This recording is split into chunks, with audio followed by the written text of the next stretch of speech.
Hello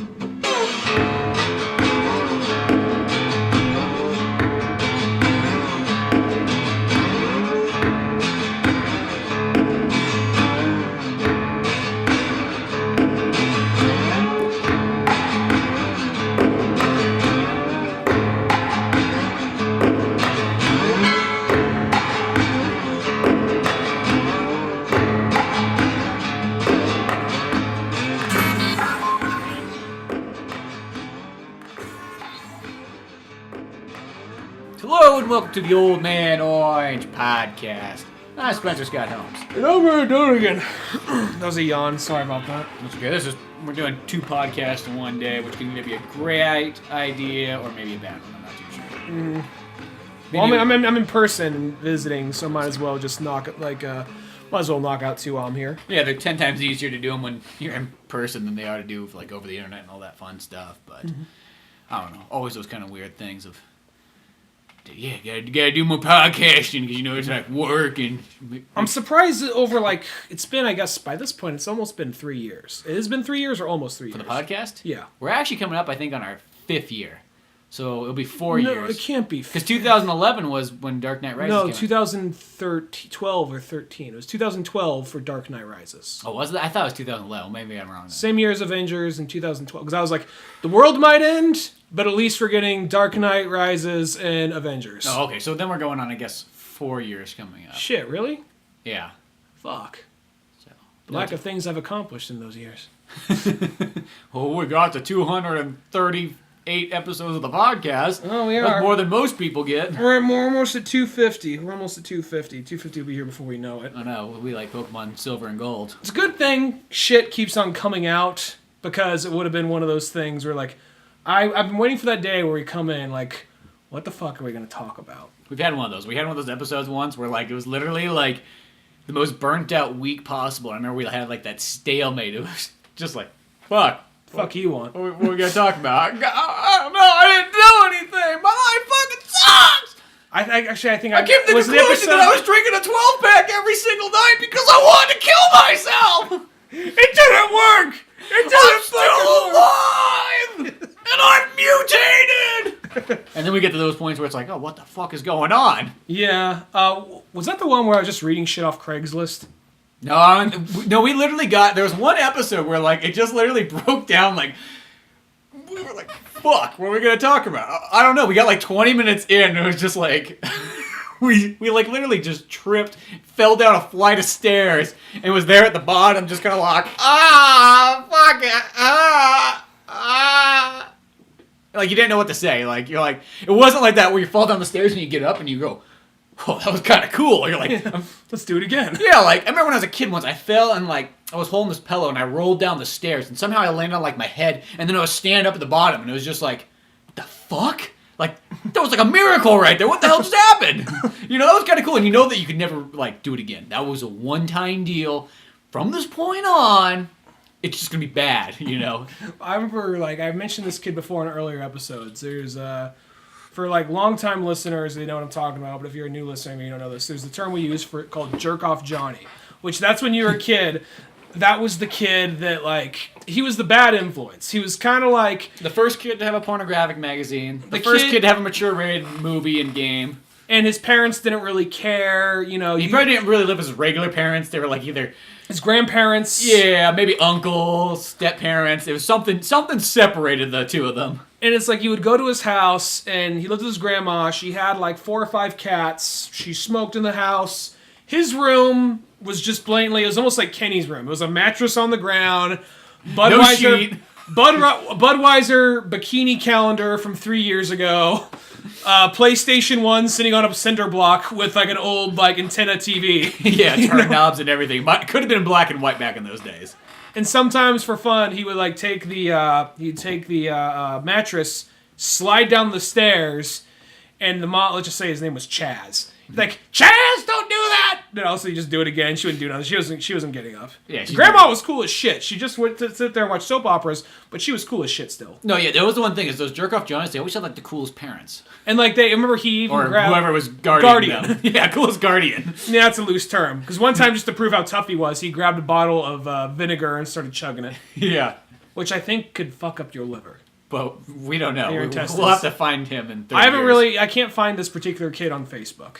He probably doesn't exist unless he's probably off the grid now. He's off the grid. He's like fucking John Connor. He's He probably like- or fighting a T100 or a T800 right now. Or he's like, or he's like, he's like a paid pyro. He burned down his building. He burned down building. He burned down the building now. He burned down his buildings for money. Well, he gets like the Bart Simpson job, where like Bart's in the future and he's like destroying buildings in Las Vegas. He's like, Yeah, something like with a Seth Rogen laugh. Yeah. well, technically, like Bart Simpson's almost like a jerk off Johnny. Bart Simpson is a jerk off Johnny. He just doesn't come from a broken home. Yeah, that's true. And his room was a little bit more in one piece. Yeah, he's a little bit more modern. Straight enough, because like even though the Simpsons almost like come across as if they are more of like this dysfunctional, like worn down family, but like when you just kind of look at it, They're just varied. Yeah, they're just like kind of like average Joe. There's not like, you know. Homer and Bart, it's actually just on the male side. Just the males of the family are fucked up. Yeah, because really like Lisa and Marge, they're all actually pretty wholesome people.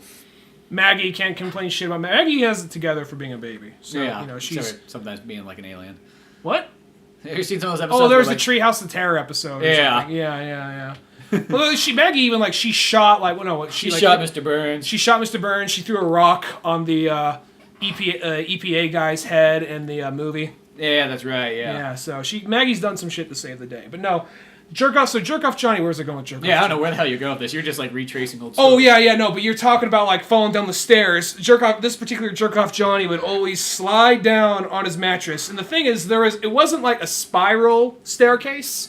It was more of like one fleet turn on a flat platform back downstairs. But stopping it were these strong metal bars. So it's slide down, ping, ow. Do it again. Yeah. Go down the other one, bang, ow. Yeah, jerk-off Johnnies would always set you up for dangerous situations. They're like the kind of guys that would go to like the swimming hole and they do like a triple backflip, like corkscrew, like off the top, and then like say, "Hey, how you doing?" You're like, "No, I'll just kind of like pussy, slowly pussy, like pussy, meander made my way up the rock." pussy. Yeah, whatever. I'm fine. I'm fine with living. I know already that I've seen that video before where the four guys jump off the hotel building. And the first guy makes it into the pool, the second guy makes it into the pool, the third guy makes the pool, the fourth guy gets his feet caught and falls and hits the sidewalk. I don't want to be the fourth guy. No matter what in life, I don't want to ever be the fourth guy, so I'm going to make it as safe as possible. Yeah, and then there's also this shit, like, you kind of, like, the dad from out of town would come in and just some drama would happen. Like, is this your fucking... He just got there at the, like, wrong time. Like, is this your fucking skateboard? I fucking tripped on it in the fucking driveway. You're just kind of like, should I go? I'm sorry. Should I go? No, dude, it's okay. It's all good. My dad only comes by on weekends. Yeah. Fuck you, Dad! Let's go. Because the skateboard starts skating away. Can I crash at your place tonight? Yeah, sure. I guess. He's like, you got a pantry? Well, it is the 90s, so somebody must have Is one. there Cheetos? Flamin' Hot Cheetos. Probably. Okay. This might almost been even pre-Flamin' Hot Cheetos. 90s were total Flamin' Hot Cheetos. I don't remember Flamin' Hot Cheetos. This could have been middle school. Yeah. Jerk Off Johnny extends to middle school. Yeah, Jerk Off Johnny extends. I've been like 20 years old and you can meet Jerk Off Johnny still. You know? They grow up just like, they don't just like fucking disappear. And one day it's like, whatever happened to Johnny? He's like, oh, he's 15. He just, mutated and flew away. Or he just grows a tie and a suit. He's like, oh! And the next thing you know, he's got a regular job. He's like, going to my mama he's to a that kid who's finance like job. 17 years old and has a regular job and everything like that. Dropped out of school. Well, Jerk Off Johnnies, they could be, when they grow up, they can be some of the most interesting people. Like, they got some fucking stories. They seen and been through some shit. Or it can just be like, no, I just, I play Xbox. I occasionally do like a trim job for my friend down the road, and he gives me a discount on pot. I'm really good at Call of Duty. Yeah, I got this tree cutting business that I sort of work on the weekends. Yeah. Like one of those ones. I kind of forgot to show up to the last few, like... But they gave me a bonus. Yeah. They're like, what? Yeah, it's Molly. They pay me in Molly. Yeah, fuck it. But yeah, that's the thing though. Jerk Off Johnnies can grow up to be really interesting people, or the latter of what we just said earlier. They're such a wild card in life. You just never know where they're going to take you. They could be kind of a derelict later in life, but they could also be like super far at the top. Like somehow, some way, they achieved everything. Deadpool, when it gets down to it, is really a Jerk Off Johnny. I think that's why he appeals to so many people. Yeah, because he's Jerk Off Johnny. Because everybody knows a Jerk Off Johnny. Some people are Jerk Off Johnnies, but I think everybody's been touched at some point by a jerk-off Johnny. And mostly because jerk-off Johnnies were sometimes always physical people anyways. They'd want to, like, maybe wrestle you down. You'd be like, no, I'm not really into that. Like, I don't really like touching. Please don't touch me. Can't we just sit here and play Super Nintendo? No, I like a PlayStation. Gay. Let's wrestle. Yeah, let's wrestle. We'll wrestle in our underwear, too. That's what the Romans did. That's the thing. There'd be always those kids, like... I'm not gonna lie, I didn't like. I remember whenever kids, like in middle school to like elementary school, would wrestle, it would always like at some point, one kid would do something to the other. They'd start crying. If I'm gonna tell my mom, no, dude, don't. Oh, sorry. You could have this bag of Cheetos or whatever, or like you could have my turn at the next Smash Brothers round or something. That would always happen. I remember one time it was like I was crashing at a friend's house and we were wrestling. It had to be like 3rd or 4th grade. And I didn't watch wrestling. I just thought it was fighting. Yeah. So at some point, I punched the kid in the face. So you're fucking like, yeah. I thought I just punched him in the face because I thought like I really didn't know the difference between wrestling and fighting. So I was just like, okay, boom, ah! Dude, I thought that was wrestling. Oh, I thought we were. I just saw that Fight Club movie. I thought that's what we were doing. We probably could have gone our whole lives without admitting this right here, but we actually remember in high school, we actually started Fight Club. Oh yeah, I do remember that. We actually started a Fight Club, and my goal was not to be involved in the fighting part of the Fight Club, but to turn it into a profit scheme. Well, you were in the first 2, like, I remember the first, like, because it didn't last too long. It lasted like maybe 3 weeks. But it was like the dumbest thing. It wasn't like all the rules of Fight Club's like, you take your shirt off, fatty. It's like, no, it wasn't none of that. But it was the whole thing of like, okay, Spencer's parents don't get home for another, like, 2 hours. Let's do this in the kitchen. That's clearly the safest spot. Here's some boxing gloves that Spencer got for Christmas one year. Yeah. And we're all just gonna like box right in the kitchen. And surprising, nothing bad ever happened. It was always kind of very fair, above the belts. Yeah, boxing boxing in your kitchen with people like making like small bets. Yeah, I don't know what it was because my entire life I've never been one of those hands-on kids. I never was like, well, I like wrestling as far as Spanky. You were Spanky. Yeah, I was trying to make a scheme off everything, but I was never getting my hands dirty. Let's just say that. That was like the whole thing. You were Eddie from Ed, and Eddie. Yeah, exactly. Like, I never was one of those kids that would like, just like, like some friends you'd have over at your house, like when you had like 3 friends over, and then 2 of them would be fucking wrestling in the corner. Like, to me, that always just seemed weird, and I don't know. I just... never that. Or, then there'd be the kids fucking throwing punches at each other and stuff. This still happens at this day and age. 30 years old, you can see people still doing this. It doesn't change too often who you are. I just remember, like, we were all watching a bunch of, we were going on, I think what started the Fight Club thing is we were all just watching, we were, like, having a movie marathon of, like, a bunch of Bruce Lee films. We just got done watching, like, I think, Ong Bak. Like, dude, you got some boxing gloves? And just got, like, all, like, cranked out on Mountain Dew. Like, all right, let's fucking do this. I remember it was me and RJ.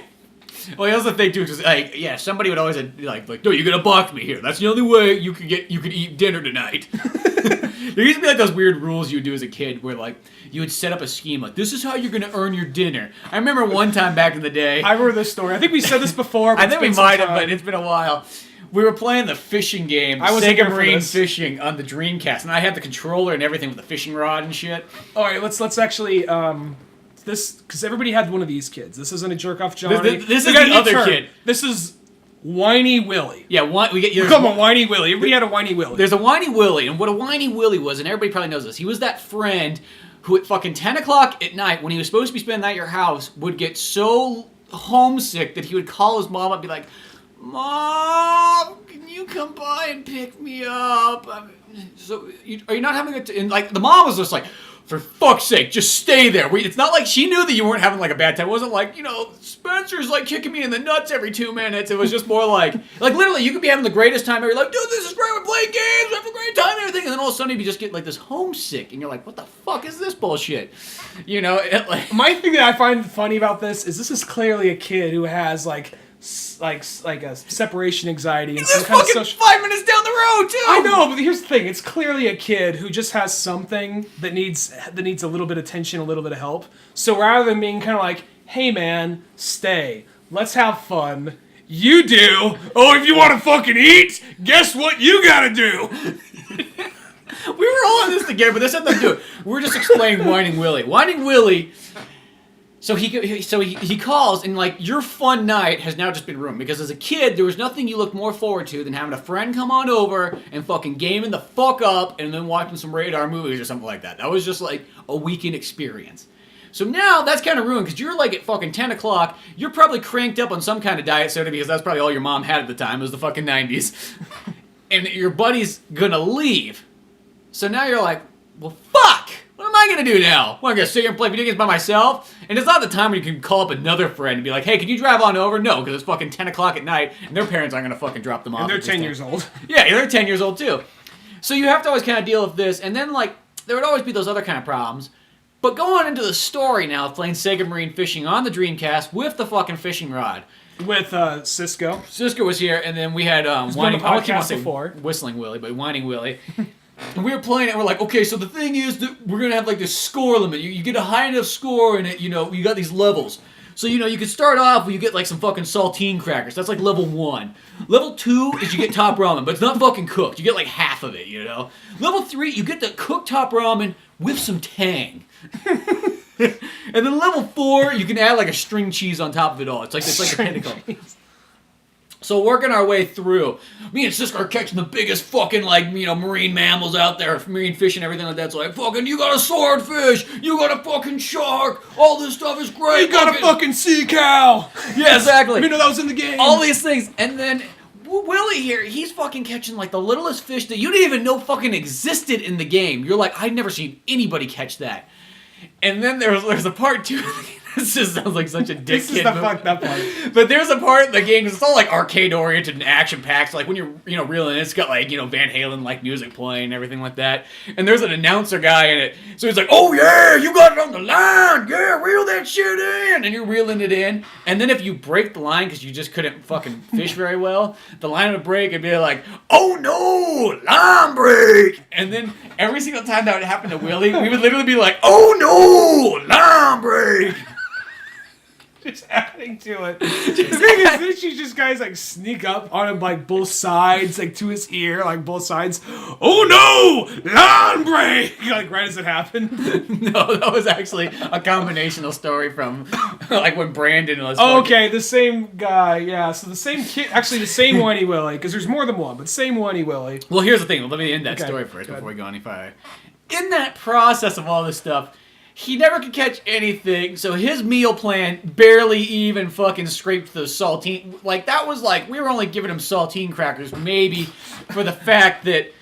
Out of generosity. Yeah, like, generosity. I mean, okay, I'll say it. In the long run, we weren't, like, told dicks and just said, like, hey, you can't have anything. I mean, we obviously said, okay, no, we'll fucking make everything up, and it's all good. But, still, as far as the game goes, that was the whole point of it. It was like a challenge thing. We're just trying to make fucking bets out of life. And video games. And with food. So, at some point, there's this other kid named Brandon who's basically almost like... I don't really know how to explain Brandon. I don't think he'd care we use his name or not. But if you want to know what he looks like, if you go onto our Old Man Orange page, there's an old high school video we have called The Warriors of Provo, and he's the other guy in that one. He's the guy that's not me. So he does exist on the internet. Okay, there we go. So basically... So he's part of the Old Man Orange legacy. Legacy's a stretch of the word. Okay, that works though. We'll try and work up to a legacy. We all have to have our year one stories.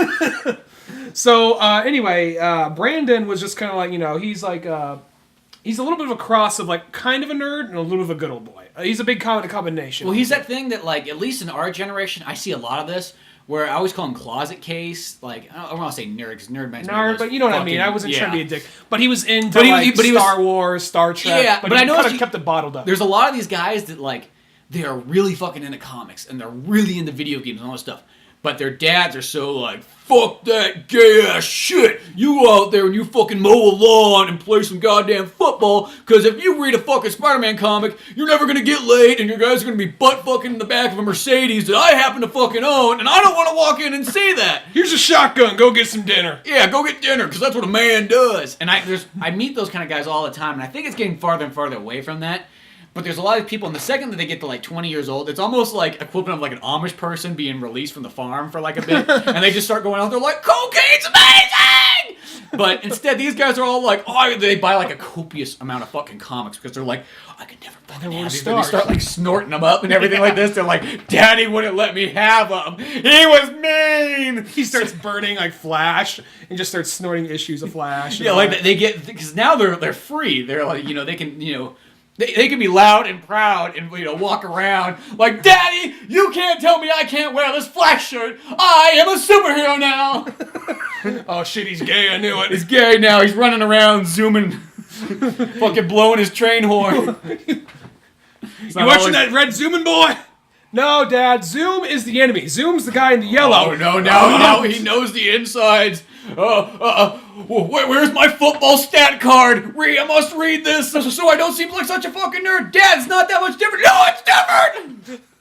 So basically, we got too much on that. But basically, Brandon was a really good dude, but he would there's nothing he enjoyed more than occasionally fucking with a certain one of two teachers in Whining Willy. Yeah, Whining Willy. Willy's not Whining Willy was literally his neighbor, so he got more interaction with this guy than anybody else did. So at the same time, it was almost kind of like a Deadpool and Bob relationship. Like he would always hang out with him, but he would always just make his life miserable. But regardless, Whining Willy really enjoyed Brandon's.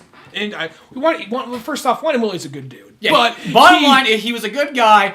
But as a child, if you have, in a sense, problems, your friends will always exploit them. Yeah. It's just a kid thing, because I don't think you have that kind of, level yet that you get when you're an adult, where you can kind of, go, oh, okay, well, he has these problems. We probably shouldn't, just make fun of him. I'm not trying to single out this kid, but every group had that. But just like a jerk-off Johnny, everybody had that one friend who had... He was the center of every... He was the ass end of every joke. Yeah, he would always just do the stupidest shit that would just set him up to be the punchline of a joke.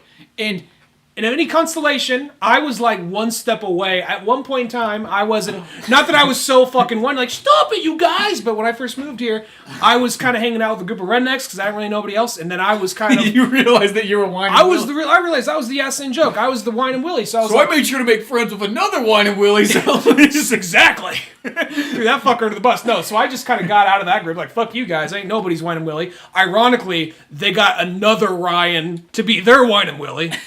So ironic, but then I was like, okay, good. They already got a Whining Willy. I'm just the new guy here. But what were we getting at? So basically, one time, he was trying to show us the end to, because Brandon, he loved Star Wars, and he was trying to. They were trying to show. Whining Willy was trying to show us the end of Jedi Outcast because he finally beat the game. Mm-hmm. He's like, oh, check this out, guys, check this out, and then he's showing us the end of the game. And then Brandon would lean in and just go nah! He just make random noises out of nowhere. Just makes this kind of switch. Brandon, stop it. I'm trying to focus on the game. And he's playing, once I beat this level, I'll show you. And then, he's trying to show us the end of the game. He's fighting, the lizard guy. You fight the end of Jedi Outcast. And then he leans in next to his ear. Dies. He's like, Brandon, stop that. Does it again. He's playing the level for a little while. Leans in. Right into a very important part of the game. Leans in. Brandon, stop that! He pulls him down, puts his mouth to his ear, runs out of the house. That's fucked up. It's fucked up, but it's But hilarious. chuckle. You can't. You can't help but chuckle at that kind of shit, Remind me of this other story we were talking about with... We said, we're just kind of like a rehash episode. This is almost kind of a greatest hits of childhood. Yeah, childhood greatest hits, which will actually lead into something else that's sort of childhoody, but that reminds me of, we were talking about the story yesterday, which is another one, Fat Andy? Yeah, the Fat Andy story. See... this is... I'm just... The whole time... You got the jerk-off Johnny, then you got the... I don't keep seeing that saying Whistling Willy. The Whining Willy, and then you got the Fat Andy kind of friend, which there's always that fat kid. He's not really even your friend. He's just that. He's not your friend, but he's literally like the fattest, dopiest guy ever. And it's not like you're really mean to him, but he just does stupid shit once again that sets him up for a laugh. I'm not even trying to be mean, because this kid was just... I never really even tried to associate with this kid. I'm not saying that's a dick. I didn't even want to be a scene with him. I just didn't really... He asked me to go over to his house once, and I said, I have plans. I'm sorry. Well, it's one of those... I stayed at home that weekend. In my room, staring at a wall. But that was more important than hanging out with this kid. I feel like... No, I was going to say...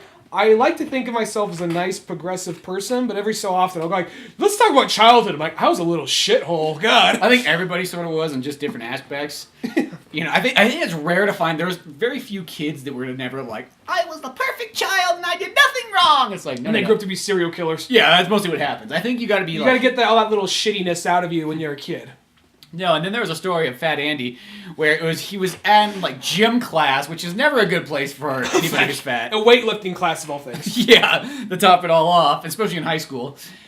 There was a fire extinguisher and he was playing with it. So there's a build-up. So basically we had like the teacher, cool guy, but this total right-wing kind of good old boy. His name was Red-Faced Watson. That was a nickname we had for him, Red-Faced Watson, because he was a very bright red face. But he was like a total good old boy, but he was a good guy. If you want to know anything about him, it has nothing to do with it, but on oldmanorange.com there's a music video for a band that we shot back in the day, and they had a song called Red-Faced Watson. Has nothing really to do with it. But yeah.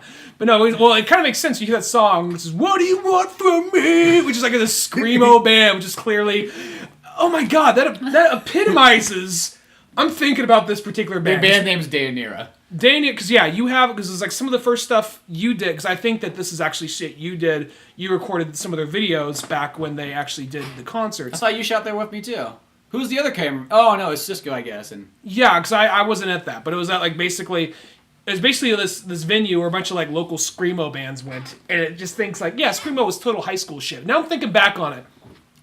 One song was all about Pokemon. The other song was all about complaining about a gym teacher. This was fucking high school as fuck.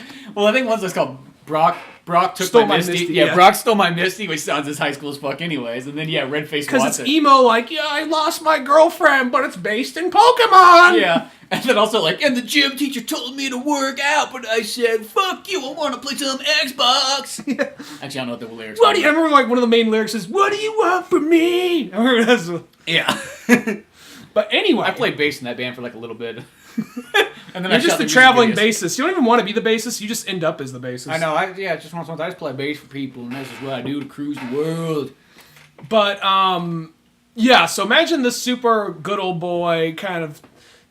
Even though we're not in Texas, he kind of had a Texan accent. Like, I'm gonna tell you, let me tell you, sons of bitches, something. Kind of had one of those kind of accents. Yeah. And he did not like the Sandy kid, but he's just like, you know what? As long as he just sits there and just stays out of my way, I don't give a fuck. Okay? Yeah, he was one of those. Watson wasn't going to go to any stretch to get, like the kids going. He wasn't one of those ones like, come on, Andy, you got to work out, you got to bump it, you want to be fat for life? Come on. He was just more like, he chose his path. Yeah. I am not. This is a life choice. I probably get paid $13 an hour. I am not going out of my way whatsoever to make my job any harder. So basically, Andy would usually just kind of sit there and just do the hand exercise with those crunchy things, those handlebar things you push together with your hands. The grip exercises. He'd primarily do that. And then one day... He's like, I gotta get good at jerking off! No.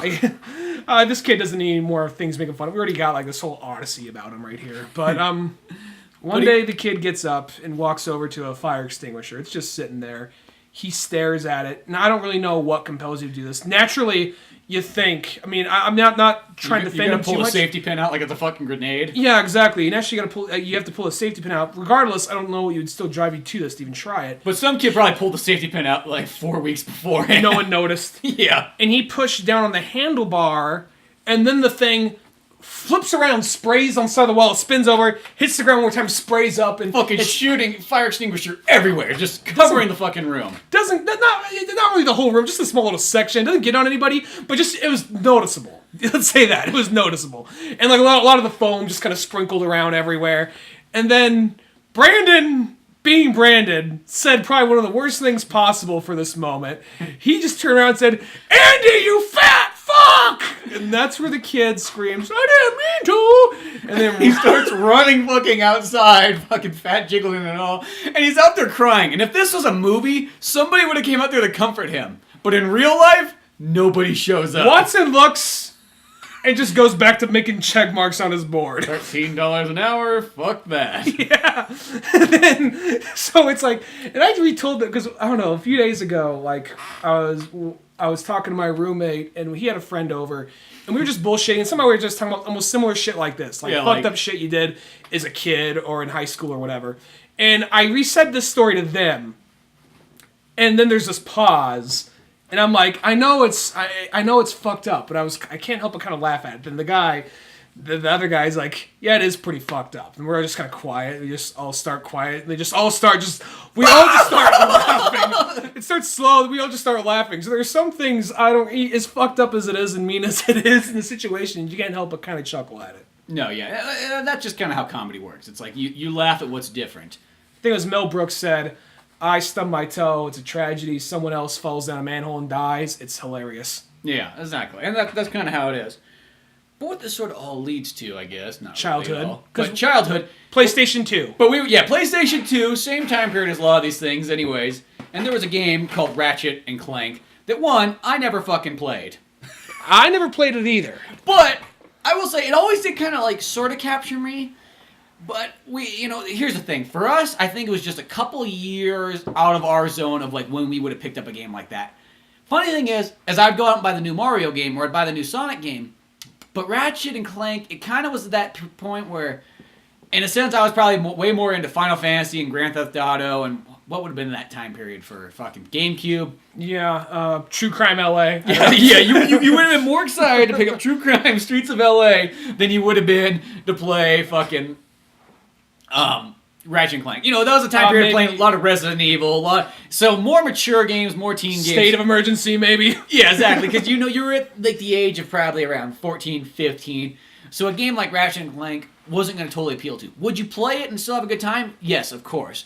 But at that time, I just kind of, and I always just saw it came out. And it's just like other games. There was Sly Cooper that came out, didn't really interest me, and also Jak and Daxter. They all look cool, but I never played any of them. Jak and Daxter is a franchise I did get into. Because Yeah. I really like I really do like Jak 2 and Jak 3. But when there's a Ratchet and Clank movie coming out, one, as a gamer, I feel like it's our obligation just to go and support it for the fact that if Ratchet and Clank does good, this only helps out the rest of the video game world. This gets us closer to our Sonic movie. This gets us closer to all these other things. If this movie kind of tanks, we all know what happens. People go, oh fuck, video games still aren't popular. Don't fucking make anymore. Or don't make it like the source material. Yeah. Which, the one thing about this is I always kind of had respect for the franchise because I heard nothing but good things about it.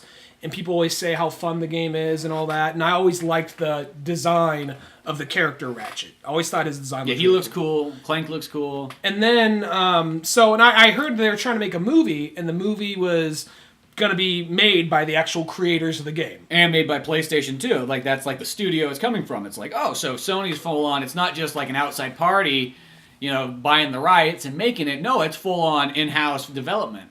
So, and I can get behind that, but then we kind of saw the movie, and I'm gonna get this part out of the way. It's not bad. I mean, I enjoyed it, but it really it's fun. It's okay, really. It's just okay. Yeah, well, here's kind of the downfall, I think, to it. Is, okay, yeah, I know it's based off a video game, but it's more of a kid's movie when it should have been a family movie. And what I say by that is that's like the difference between the Lego movie is a family movie. And that's why all walks of life can generally watch it. Maybe if you're about over the age 50, that movie might be a little bit intense for you. Mm-hmm. But for the most part, somebody from the age 5 to the age 49 can enjoy that movie quite a bit. Another movie like Wreck-It Ralph, that should have been also a family movie, went towards the kids' route, so it makes it end up being kind of dumber humor.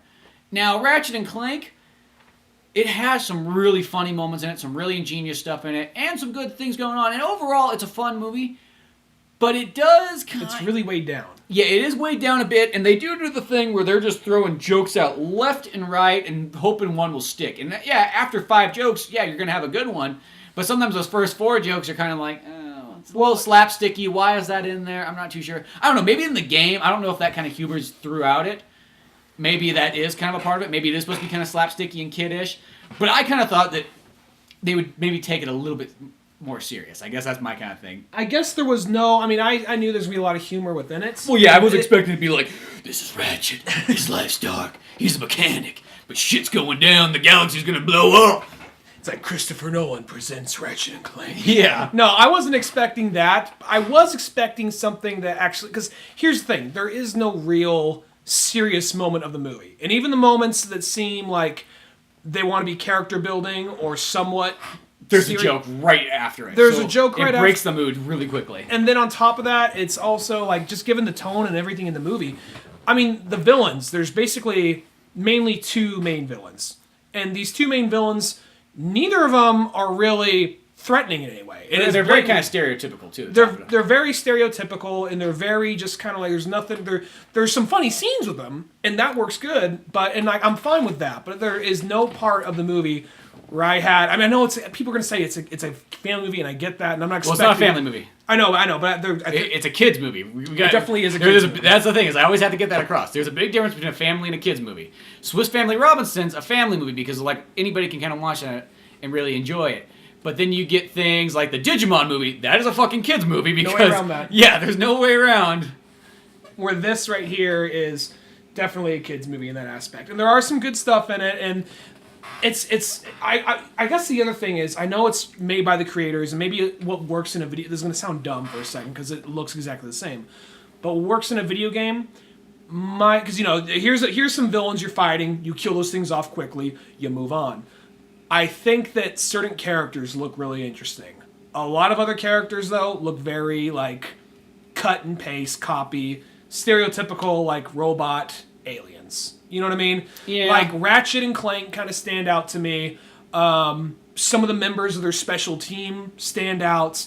But then you have, like, the main villain, who looks like a, evil mad Steven scientist Seagal looking, like, oh yeah, businessman, Captain Republican guy. Then there is the other guy who pretty much looks like Brainiac. Yeah, Brainiac. But he's just like the stereotypical like cartoon evil scientist. Yeah, exactly. And there's other characters throughout it that just didn't really stand out really, but like other characters would. Like I think the John Goodman character that owned the mechanic shop, he stood out a little bit. No, yeah, that was some of the really good ones. Was he was there. And then you had Stallone as sort of like the main sort of like... The right-hand man. Yeah, the right-hand man. He stood out. And he stood out. Not just because he was Stallone, but just because the design of the robot stood out. He was kind of rusty. He was kind of falling apart. He looked actually somewhat intimidating in comparison to other characters. He's kind of this haggard warrior robot thing. But, and I think the thing, too, with this... It's almost like once again, I've never played Ratchet and Clank, so maybe my view of like what that game's all about is completely different, but I just assumed that it was more of a venture game where you're running around, going different places, where this movie didn't feel like it went nearly as many places as it probably could have. Mm-hmm. I mean, they're mostly either on the same planet, or they just went up to space to fight off in the spaceship thing. Like, it didn't really go a whole lot of places. Mm-hmm. For being like this big space movie in a sense. It was almost kind of like Green Lantern where he's sort of stuck on his main world most of the time. Mm-hmm. And they, like we said earlier, they throw like jokes out like every 5 lines. Every 2 lines almost. They're just like making it rain just by throwing dollar bills out. Just one of them's gonna stick. Joke. And don't get me wrong, like probably of every joke they throw out, one in like probably 5 are pretty good. And then there's maybe an occasional chuckle. But, and it's not, there's like a part that I thought was really clever, which is a guy gets thrown off a building, and he has the Stockholm, is it the Stockholm's yell? Wilheimer scream, yeah. A guy gets thrown off the edge, he's like, ah! And the Wilheimer scream, and then he's out like, some guy's like, Wilheimer! No, yeah, because I thought that for, the last 40 years of them using that guy's scream, and the fact that they just kind of almost draw attention to it, like, that guy was Wilheimer going over, like, that was hilarious. And there's moments in this movie that are fucking fantastic. I kid you not. There is some great stuff in there.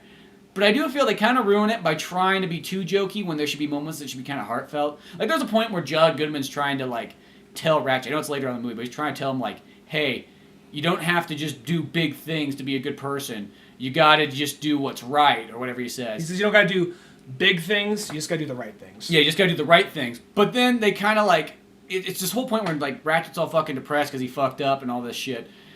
But they throw in that John Goodman's on this fucking elevator thing, and the thing's all messing up, so it's going knocking around, falling around, and it's like we haven't seen that before. And it ruins the mood, is what it does. And it's like you could have had this real heartfelt scene. You don't have to have comedy in it, but it had that problem that a lot of times it's a problem that sequels have for movies, where they just turn into like comedy laugh fest, or even like this is also a problem I even have like in the Avengers, where they're throwing out jokes like so often. It's just like, we're not here to watch, the Avengers, the sitcom. We're here to watch Avengers as the superheroes. A joke here and there is fine, but don't fucking weigh me down with it. And in this one, that's kind of where it was, where it's just like, please, just calm it down a bit. Just pull it back a bit. All the really good jokes, leave them in there. All the half-assed jokes, just pull them out. We don't need them. There's even like some of the smaller jokes they pass by. Like there's a character voiced by Rosario Dawson, and she's an alien lady, and her design actually kind of stands out, because I said a lot of the designs look very generic, but her design kind of stands out. Yeah. And there's a part where, she's basically the tech person, she's like the brains of the operation, but she's just forced into a broom closet to do all the work. And her scenes are actually pretty well, and there's a part where she says something to the lines like, yeah, it's good to see someone here that's a little new. These guys are always shoot first, ask questions later. The guy that's standing there just spinning his gun, like, I'm sorry, what'd you say? So it's small things like that are in there a lot that work. Mm-hmm. But the thing is, I think the movie, I like self-aware humor, but the movie's almost trying to be too self-aware, like rub it in your face self-aware. Yeah. Kind of like, it'll be like showing destination, evil bad guy ship, cue bad guy speech in 3, 2, 1, my minions, so. Yeah. And that happens so much throughout the movie. Yeah, I think that's it. And maybe that's what the game's all about. Because this would be I'd like to talk to somebody. I don't think I know anybody. This might be the game that Whining and Willy might have played, but I don't want to bring the game down. But that just kind of reminds me, because he was always the one who was a little bit when everybody else playing Grand Theft Auto, he probably was still the guy who wasn't allowed to play it yet. So he probably was playing Ratchet and Clank. I don't mean that in a bad way, but that's probably what it was. Yeah, I know what you mean. Yeah. So, I would be interesting to see what somebody who plays the game and really grew up enjoying it would say about this. Mm-hmm. Because maybe that's how it is in the game, and maybe that's part of it, the game's charm for the people that did play it. Maybe they like that kind of stuff. So I don't know, but to me, it just felt as a movie that was a little bit too much to have too much of that self-aware and too much slapstick. Because slapstick's that's the only type of comedy I really don't care for. Slapstick is not really that funny. It's mostly like cheap laughs that can work. Mm-hmm. I'm not saying they can't work. But I just think that most of the time, that's why movies like Scary Movie, I don't find them really funny. They're more kind of retarded. Like a movie that would use slapstick really well, actually same director.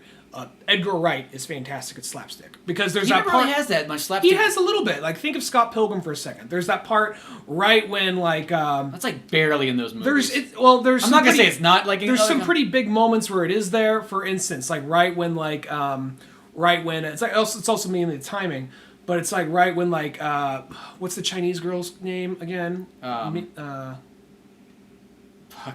what's her name? Chow? Knives. Yeah, when Knives comes to visit Scott, he says, "Is Scott here?" He's like, "Hi." It's so obvious. He's hiding behind something for a second. Are you sure he's here? You see him dive out the window through that's pretty. Yeah. That right there is a little bit slapsticky. And then they have similar moments, and it doesn't always mean someone's tripping over, but it's just some kind of more visual comedy. And he's just like, "Yeah, I'm sorry, he's gone," and then blurred out behind her. You just see him running off in the distance. Yeah. So I think, and this movie has a lot of that kind of stuff, but it's a little too much of it. There's a part where, I don't know, I don't they'll almost do intentionally. This happens several times in the movie. They'll intentionally have a bad joke just for someone to very sarcastically or nonchalantly go, "Oh, that is so lame." They'll have a good handful of moments like that. Yeah, which I feel like there's some jokes that they have in there like that might have worked 5 years ago, but now it just seems like I've seen other things that try that stuff and. I don't know, that self-aware stuff, I'm kind of... That's a iffy place to try and travel. Because when you do some self-aware humor, sometimes that can take you into the total wrong direction where it just seems kind of lame. Mm-hmm. Well, there's one that I thought worked pretty good where the bad guy's like, "Start the deplanetizer," and the one guy's like, "Start the deplanetizer!" And then later it's like, okay, whatever. But then that's a good setup for later because he says something like... He just screams it out He just screams out whatever the other guy says. It's like, start, Set the destruction beam! Set the destruction beam! How's life at home, Jeff? Great! Yeah. Those kind of moments. Well, that was a good one too. And then there's small jokes too. I guess the other kind of main character of this is of the main team. There's the guy. He's the most stereotypical superhero. Almost this one's too is a hard one to pull off. And I know, and probably if this is pulling straight from the game, it is. You can't really get away from it. But nowadays, you look at that and you kind of go, "Well, that fucking seems like an old." I don't know. Maybe because this game's a 2000s game that things sometimes seem pretty dated in this movie. Mm-hmm. But still, whatever. There's this character who's like, "Oh, I'm always full of myself. Oh, I am the coolest guy ever. Look at me. Oh, I'm a superhero." And he has all that kind of machismo going on and whatnot. But I because at first he doesn't want Ratchet in there because he's like, hey, that's my stick. You'll take away from my thunder. And then eventually Ratchet ends up kind of saving the day by using his magnet thing. And then later on, there's a billboard, and Ratchet finally gets added to the team.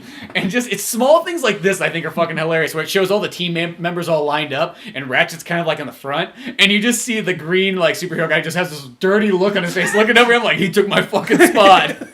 Like glancing over at him, like on a billboard. And so there is really good stuff in this movie. So I don't want to pull this movie so down where like, because I know we're kind of breaking it down and punching in the balls. It seems like.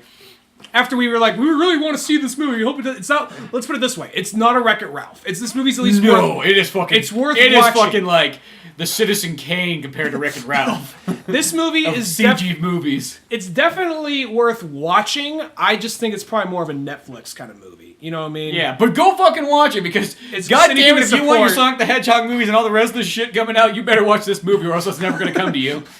It's just that bitter pill you gotta swallow, hoping it's gonna help everything else. Yeah, and I think that's sort of it, going back to, because these games are those ones where, I will say it's kind of a weird pull to make Ratchet and Clank, because I kind of, once again, we weren't part of the generation of Ratchet and Clank, because video game generations are kind of short, you know? I mean, like, there's a period where something's really popular, and, I mean, not saying you can't go back in time and play games, but sort of if you missed that window, you kind of missed it, you know what I mean? Last Ratchet and Clank game that wasn't this reboot, or like a remake, whatever it was that came out, that ties into this movie, last one I can think of was 2010, 2011. So there's one on PS3, you're saying? I believe so. Because I think there was a trilogy on PS2, or at least 2 or 3 of them or so. I believe there was at least one on PS3. Because I thought what happened is I thought that, because it's made by Insomniac, which made Spyro. So here's a perfect example. Spyro was for our kind of generation, and that was a game that I played a lot of, was 1 and 2, and so on there. So when Ratchet Clank came out, it was kind of for the next generation of kids to play games. But I thought that they kind of did the same thing, because I always thought Insomniac and also Naughty Dog were those kind of people that... Like, Naughty Dog had Crash Bandicoot, one of the most popular games of the 90s. Like, did them so well. And then when the PS2 came, it was like, Crash was like, hey, you guys taking me on board? They're like, get the fuck out of this car. Get the fuck down. We don't want your fucking shit here. Get the fuck out. Jack started kicking him down, like, just get the fuck out of here. Pulls his shotgun out. He's like, who is... Crash looks, who is that guy? He's our new best friend, unlike you. Whoa, what's gonna happen to me? Well, guess what? We let Universal buy you. They fucking grab him and start pulling him. He's like, no!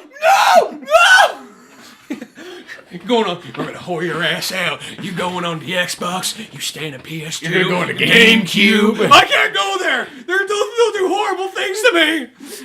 Then it's all like... fucking Mario and Sonic are in the back of the van, smacking their fists together, like, okay, let's see here. Fresh meat. Fucking Master Adjusting Chief his balls. like, adjust himself, like, oh, I might be new, but my dick's hard. Sonic's all like, I haven't been raped yet, but I'm gonna rape you first. Yeah. Just like, God, I'm glad someone else is here. They're gonna do this to me, but I'm gonna jump in so they don't attack me. Master Chief's like, after Sonic's done, he's like, leans in close, like, grabs his shoulder, like, boy, you're next. What do you mean? I seen this document. You're coming to Xbox. It turns into Exorcist for some reason. Yeah, fucking Master Chief. And Mario's like, well, guess what? I got the same sheet too. He just turned like, no! He gets slammed down the side next to Crash. Both of them are just fucking bent over. Car hood. It's like, there's Jack the Watch. He's like up there. He's got sunglasses on with Dexter, like looking down. Like there's guys in the back taking fucking notes. Well, Jack, Dragon Ball Z is big right now, so Super Saiyan hair is staying. How do you feel about a soul patch? It's like, and then they look down, and there's just like a dead body of Spyro, like broken and mangled, just roadkill. Yeah, nobody even knows what happened to him, but all they know is fucking Crash and Sonic. They make eye contact for a second, look down, make eye contact again, going like, oh fuck, that's us. Because that was the thing though, is like, those companies, it's amazing. And then funny enough, too, is, once again, Jack should have probably fucking seen this coming because there was... He stayed on PlayStation, though. They never put him on anything else. 6 years later, though, fucking... Nathan Drake comes in. Nathan Drake comes up, the same scenario happens again, where they're like, who's that guy? He's your replacement. but I'm cool, I'm hip. Not cool enough. He's got suaveness going on for him. Look at him. Ladies want to fuck him. You're probably fucking that animal. He's like, I'm not fucking Dexter. I mean, I know there was those weird photos and stuff, but he was just trying to... That's Rule 34 and shit, but... Yeah. And also, like, you're like, Give me the trimmers. No! They pull like they pull like an electric shaver. Take his soul patch. No! Because that was the thing too. Is like they literally like Naughty Dog's just no. That's why I was kind of like I wonder like after this next Uncharted because they keep going like this is the end. They literally get. We've seen this happen many a times. It wouldn't be unheard of for them to go, yo Nathan, get the fuck out of here. Whoa, come on guys. I mean like what? It's like no, get out of here. It's like what's this down there? They throw him like in this pit. There's just like fucking Crash Bandicoot's like dead corpse and his sister and then like all the other characters from there. And then there's Jack and Daxter. And Daxter's like I'm still alive. I live off the corpses of who gets thrown down here. And then he's like slowly like crawls up along the wall, like looks at him. Yeah, what if like like Nathan Drake can't move, but like his leg's broken? Like Dax is all like, I'll fix it. It's fresh. He's like bites into it like he's alive. He's all rabid, like foaming at the mouth and shit. So yeah, you know, if you're a character at Naughty Dog, you gotta be a fucking fearing for your life because Naughty Dog gives no flying fuck about you after about 6 to 8 years. As funny as that is right there, I will say I think Naughty Dog's more like, you know what, we did a good job with this, let's move on to the next character. Before we fuck it up. I think that's what they do. I think, because they only have... Because we saw what happened to Sonic. Yeah, Sonic's, yeah, like, really, Sonic's like, what's the biggest news that Sonic has coming out right now for his 25th anniversary? There's some downloadable characters for the little like mobile game. Big the Cat. Big the Cat's fishing. And then, oh yeah, we got some merchandise coming out that's 25th year themed. So, is there any new game? No. Was there a remake of anything? No. What about a new movie? The movie coming out. Oh, 2018, nothing else to talk about it. Maybe it's PG-13. We'll see what happens. Can we at least get a Sonic Boom 2? Ah! Fuck you. Yeah. No, I don't think at all. Well, the Sonic Boom TV show is doing good. So that is something about that. I never played the game. As a Sonic fan, it was actually a really good game coming back to it. But I think if you weren't a Sonic fan, you could probably care less about it. Mm. But the whole thing about, like, I'll say this about, like, Ratchet and Clank, though. Even though I did enjoy it, it was, like, there was that part where... What was it? Going back before we go there, the whole point, okay, we got lost on Naughty Dog, but Insomniac was kind of... They did the same thing, too. They had Spyro. Spyro did really good for them. They kicked him in the fucking ass and told him to get out of the car.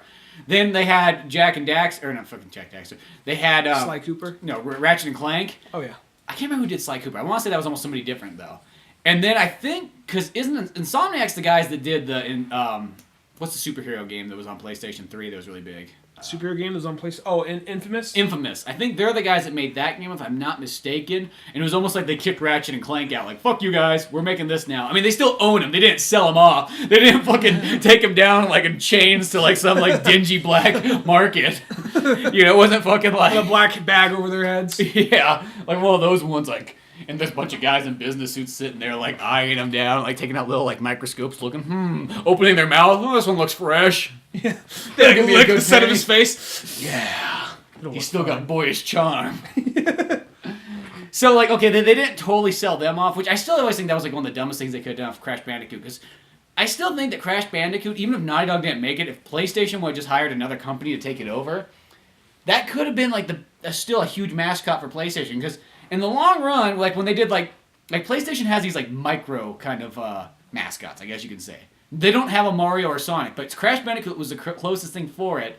And now it's kind of like, you know, like they did that PlayStation All-Stars battle game, which was a really fun game. Was Crash even in that? No, because he's not PlayStation. He's a free. What was dumb to me about that is they had like Big Daddy from BioShock, which BioShock is multiple generations, and it feels more like an Xbox game more than it feels like a PlayStation game anyway. Yeah, and Dante for the new Devil May Cry was on there, and he was no longer solo like PlayStation. He was also Xbox. I mean, I will say Dante at least feels more of a PlayStation kind of. And then Raiden from Metal Gear Rising, which once again I will say that's multiple generations. That's multiple generations. I will say.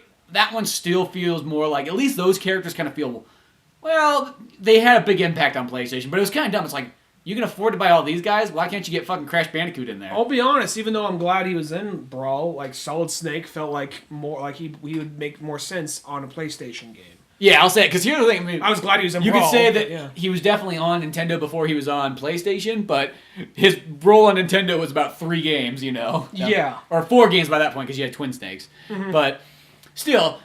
One of those ones, like, I always kind of thought that was dumb with PlayStation and Naughty Dog and all those other guys just to, like, kind of kick their, like, mascots to the curb and just say, fuck you guys, get the fuck out of here. One, I think it also comes down to, I think that they realized, you know what? At the time, Sega and Nintendo, they got the cute characters. They got Mario. They got Sonic. Let's just focus on the more mature shit. And I think that's really... Well, that's because you can say it's sort of like Microsoft's angle at it. It's like... That's what Microsoft... Who's our mascot? It's a guy in a spacesuit with a gun. Yeah, Microsoft... And his dick hanging out. And Microsoft... He's just ready to go. It just says "Born to Fuck" at the bottom of Halo 1. Tattooed across his dick. So, I mean, like, I do get Every it. Spartan gets it. And sort of, I guess you could say, even PlayStation, they kind of evolved almost with their fans, maybe what they want to say. Is, even though PlayStation started off with mature games right away, but you could almost say, like, if a kid played Crash Bandicoot, when they got the PS2, maybe they got older, so now they got Jak and Daxter, because that's almost like a perfect teenager kind of game, like early teen game. Yeah. And then when they got the PS3, well, now they're kind of almost an adult, so let's give them Uncharted and fucking Last of Us. So you could say that, yes, they did kind of, like, you know, evolve with, like, maybe, like, their 10-year-old gamer who in 1997 was, and now by the time that PS4 is out, they got that.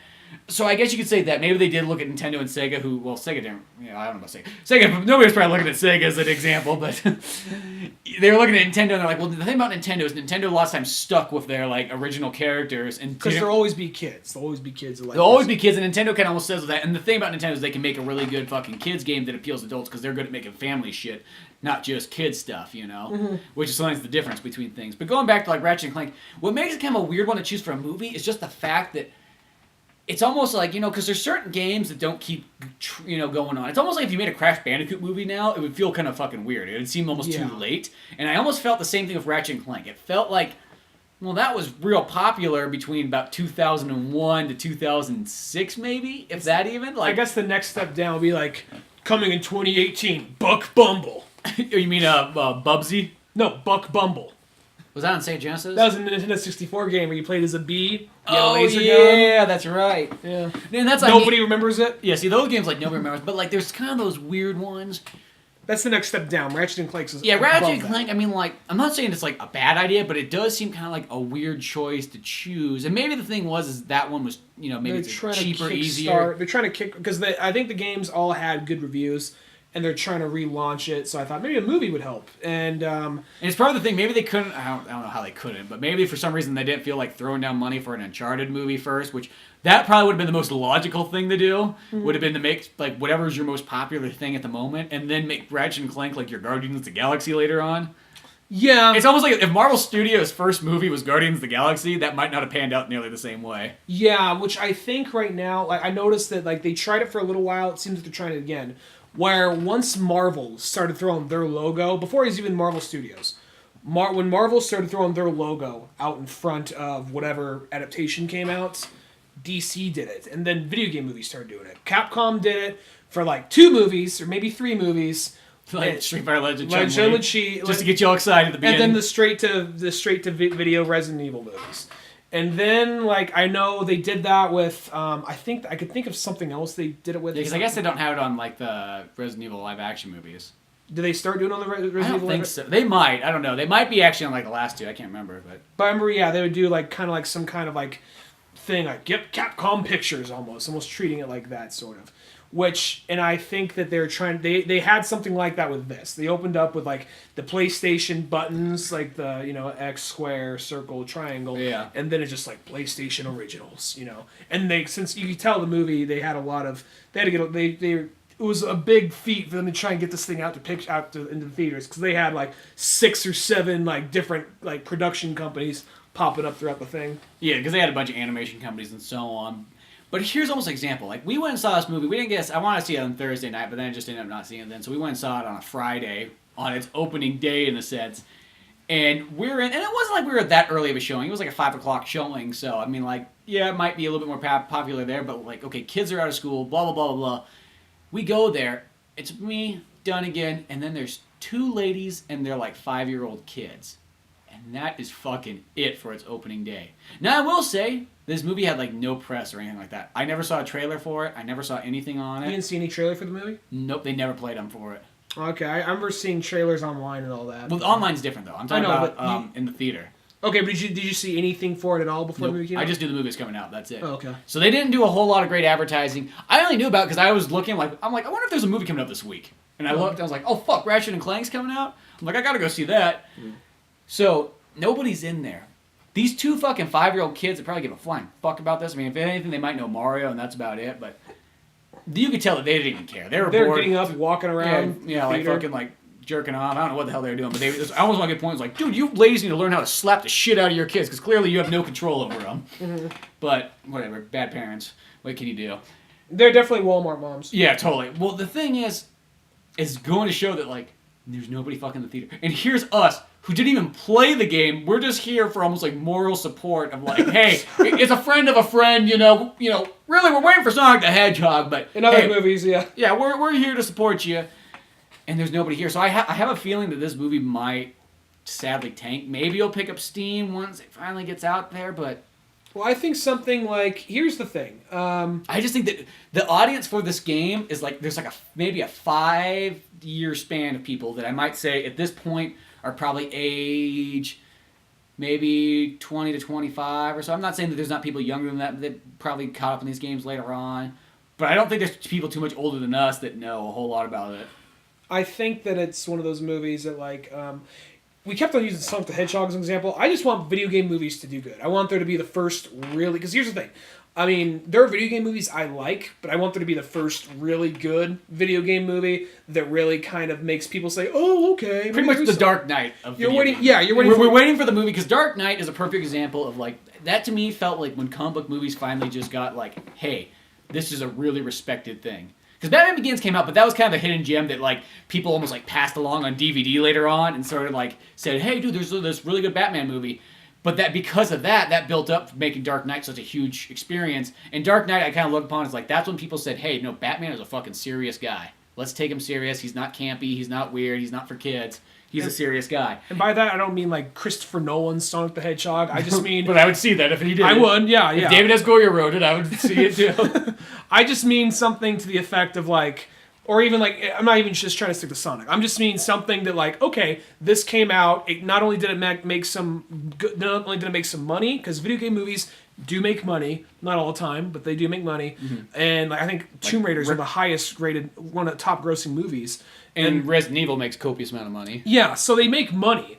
It's just one of those things that would be nice to see him come out and also get, like, some appreciation. Because, you know, I love the Mario Brothers movie, but I know how flawed the movie is. I know it has problems, but I love that movie. Yeah, to me, that's like, it's practically a perfect movie to me. But that's just because I'm just one of those people, like, that was, like, perfectly made. It was made for our generation. It was made for our generation, but I'm not, like a naysayer like a lot of people. Like, I like that it does the fucking Blade Runner thing. I think that's an asset to it. Like, to me, that's a cool universe. I would love to even play a video game that was based off that kind of Mario Brothers. You know, and then other ones, too. It's like, I really enjoyed Mortal Kombat. And then even Street Fighter, I like that one as well. There's, like, I want people I like quite a bit of video game movies. There's actually, I like probably more video game movies than I dislike. Because I like them all the way up to, like, where I go, oh, I fucking love Doom. I like the Dead or Alive one. I enjoy the Resident Evil ones. Even though they're different than Resident Evil, I take them for what they are, and then I start to really enjoy them.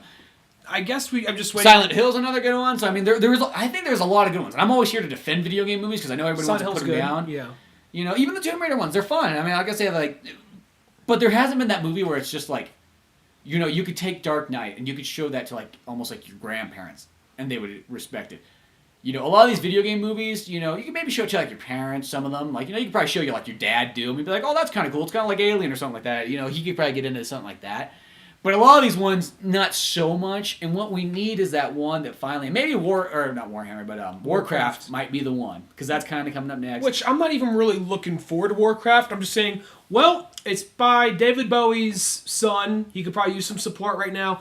And also, I want there to be the first good, like you said, kind of like the first well-respected video game movie. Let's see if this one is it. Well, because I'll say this, because the video game movies that are sort of coming out right now, they're almost like a different, like, group of gamers type stuff, like Ratchet and Clank, like, that's sort of a different gamer, but I'm still there to show up and support it. Warcraft, it was one of those ones, I never really played Warcraft. I was a Command and Conquer person. That's what I liked back in the day. When World of Warcraft came out, I could probably care less, but for the fact I respect it as a video game. Like, it is one of those big, huge ones, you know what I mean? It's up there with Halo and Mario and all these, like, really popular games. So, yeah, I think that's a great idea to go with that one and see if that might be the first one to really fucking crack that iceberg that needs to be broken.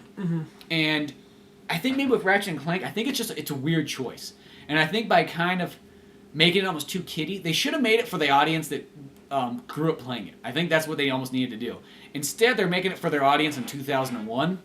that doesn't exist anymore. That are all like fucking in college and above. What it kind of felt like to me, because I've seen a handful of episodes to it, it felt kind of like to me Sonic Boom, which is the show, which I've seen a handful of episodes, and there is some funny jokes in there, but it's all jokey. There is that's kind of how the game was, and there's no real like serious moment. And I'm not being one of those people who's kind of like, it's not my Sonic, because it's not my Sonic. It's made for the next generation. Yeah. And that's fine, because sometimes people want to just grip on to the shit they grew up with. They're raping my childhood. It's like, Yeah. nobody, it never takes away from your original material. That stuff never gets affected. Yeah, and Sonic Boom, it's not one of those things, I don't fucking hate it. It's just not for me, and that's just this interpretation of Sonic. Some point you should play the game, though, because I think you would enjoy it. I have to give it it's actually, to me, I think it's one of the best Sonic games in years. Alright, I'll have to give it a shot at some point. I know everybody else wants to poo-poo it, but... I'll have to give it a shot at some point. But the show does have some like funny self-aware moments, but it's not exactly, just not my personal preference of Sonic, but I don't dislike it, I don't really hate it or anything. But there are these moments, it's kind of like one of those shows where, I remember back in the 90s one, it would be like Robotnik is this feared crime, this feared like warlord. You don't enter in that city because that's Captain Republican. That's Captain Republican. He's gonna turn you into a robot, make you a slave, and and now this one, it's just kind of like, it's one of those things like, yeah, he's our enemy, and we try and fight once in a while, but it's one of those, it's more of that kind of vibe. Like, but if we were off work and we were at a bar together, it wouldn't be so weird, you know? Almost, no, because they could. It's like one of those things like they can be over at a restaurant, and like Robotnik could be standing behind him in line, just being like, oh, this guy's behind me, it's like, oh, the guy that tries to kill me every day is behind me in line, not a big deal. And then we're just gonna have a fuck you moment, and then like bump into each other later just to fight later. So it's kind of like, that very almost kind of Looney Tunes-esque kind of. And I know I've been seeing a little bit more of them going towards that kind of old-fashioned classic cartoonness, which I'm not gonna lie, because that actually isn't really my very, very favorite genre. Like, I don't really like things that are too cartoony. I like things that are a little bit more serious, and that's why I always gravitate to things like Batman the Animated Series, X-Men, Spider-Man, Cowboy Bebop, all these things like that in anime.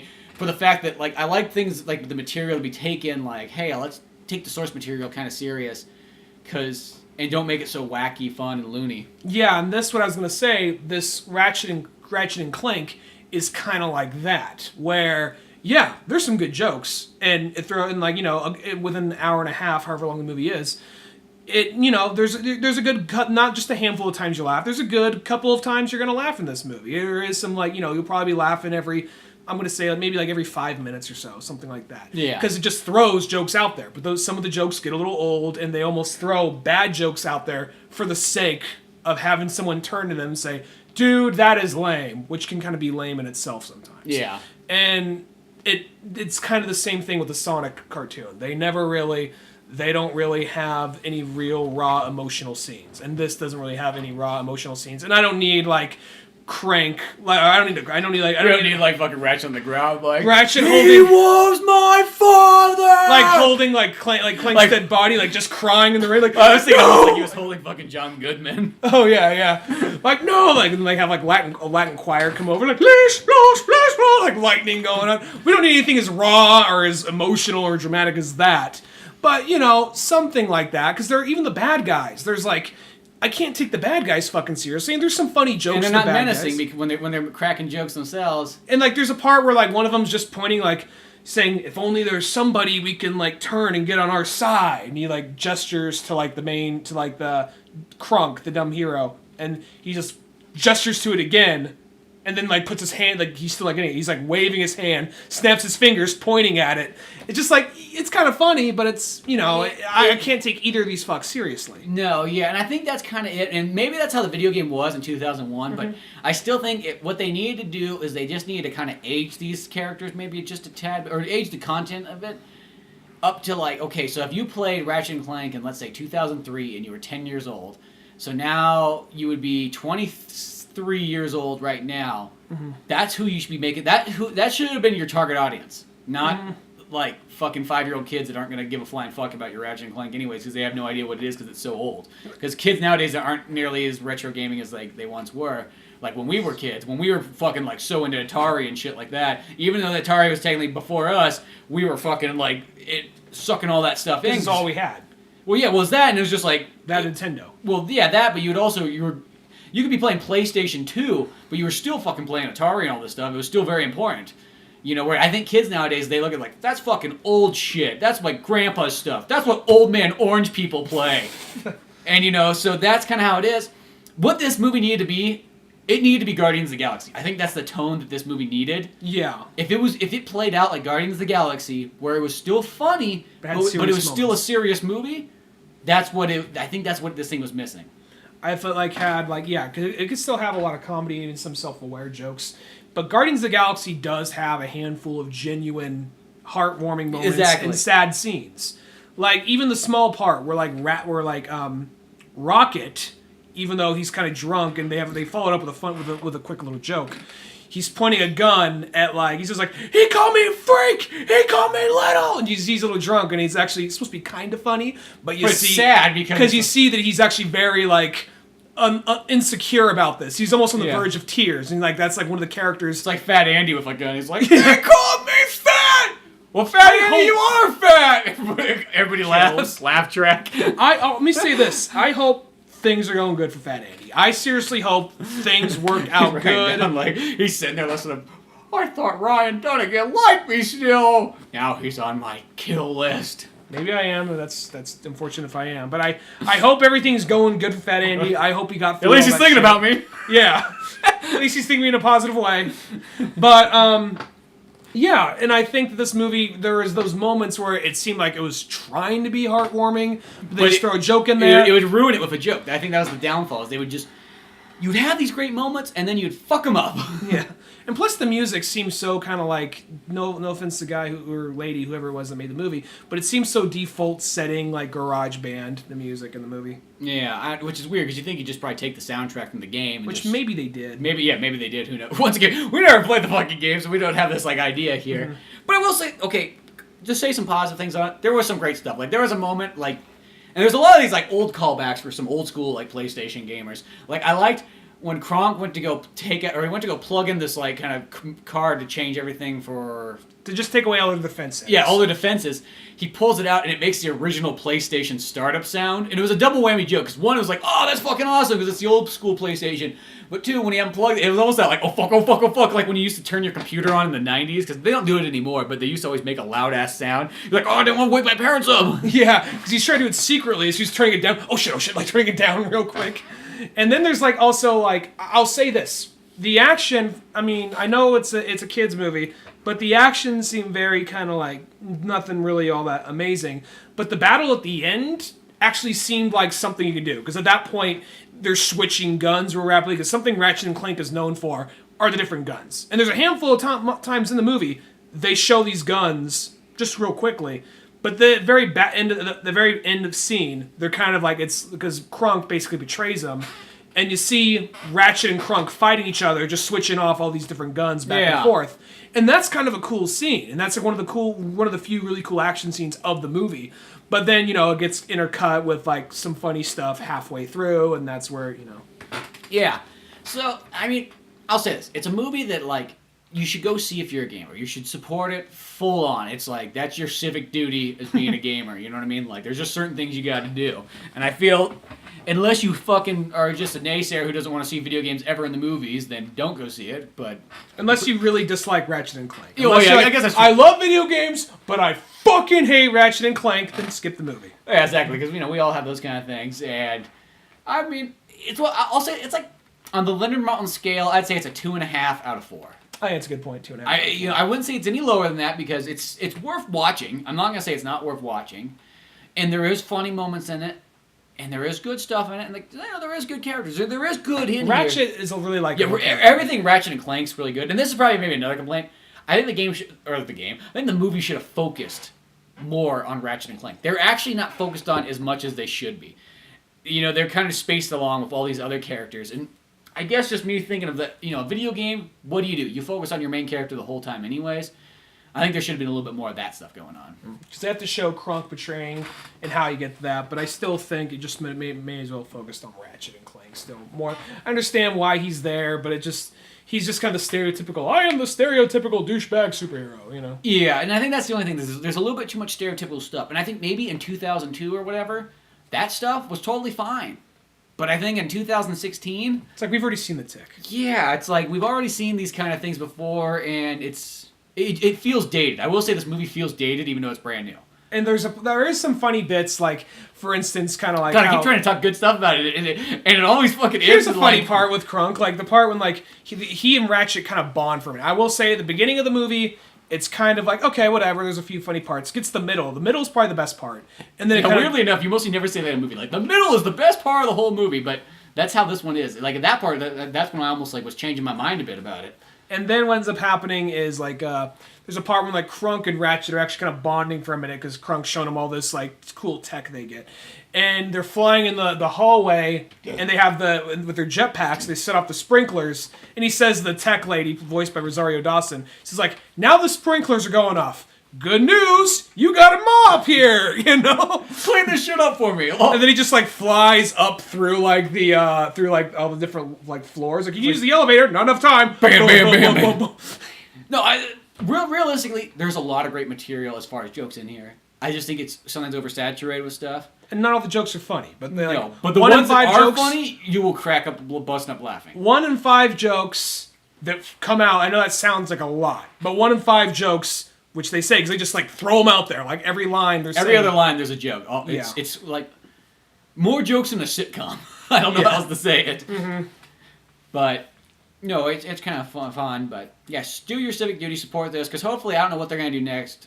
But, well, another cool little thing they did there, too, is when Clank was trying to identify what Ratchet was, they showed a bunch of PlayStation characters. Like, they showed Sly Cooper going through his database. They showed Daxter.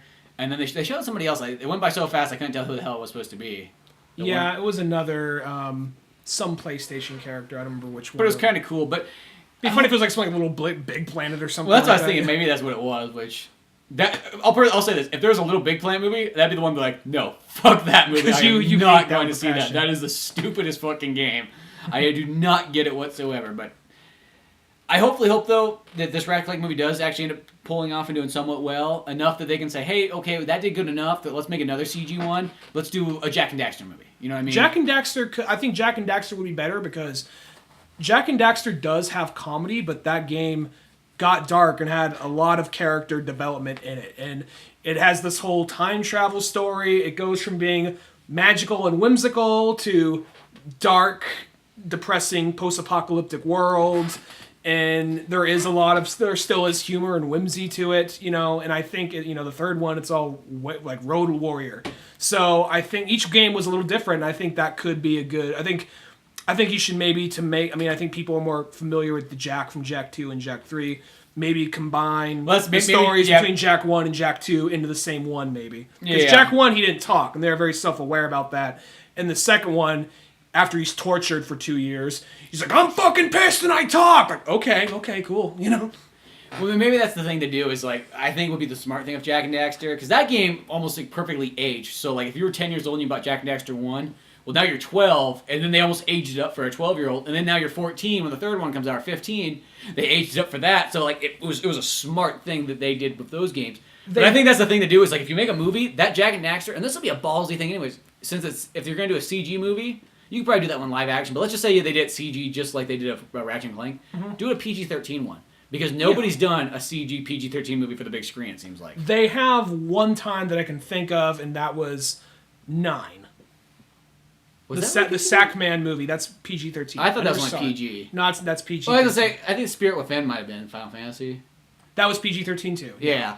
Which I think that Jak could do good, because I think that, I did see trailers for Jak and Daxter, not Jak and Daxter, for Ratchet and Clank, and it did look more like a kid's movie.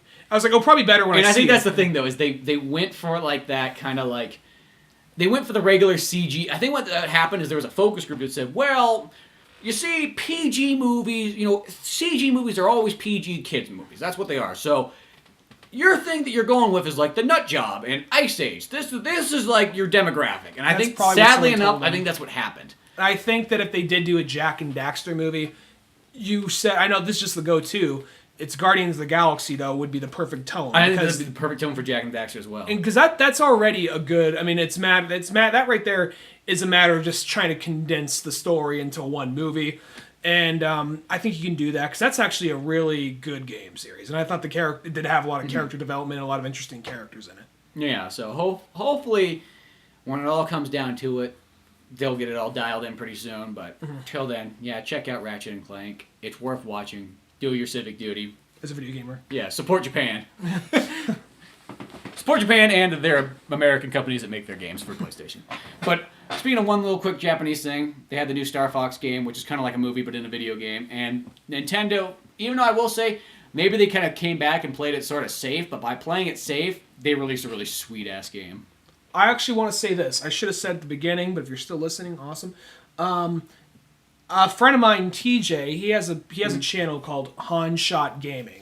And basically, he does play walkthroughs and playthroughs, and he's going to try and do more like story-driven stuff. He primarily focuses on Destiny. Apparently, Destiny has this big lore, all this like different stuff to their stories that I guess aren't exactly forefront in the game, but you can look into it. There's this character called Dragon Yor, and I guess it's a real known script about how he went evil. A conversation between him and his little ghost guy. He actually did a video, kind of Red versus Blue style, of basically Dragon Yor, of this script where Dragon Yor decides to go bad. I guess he's kind of their Darth Vader of this universe. And he had me voicing the main character, Dredgen. So, nice. That's up right now. You just call... I like how that just cut right into my Star Fox talk, though. I thought you were done with the Star Fox talk.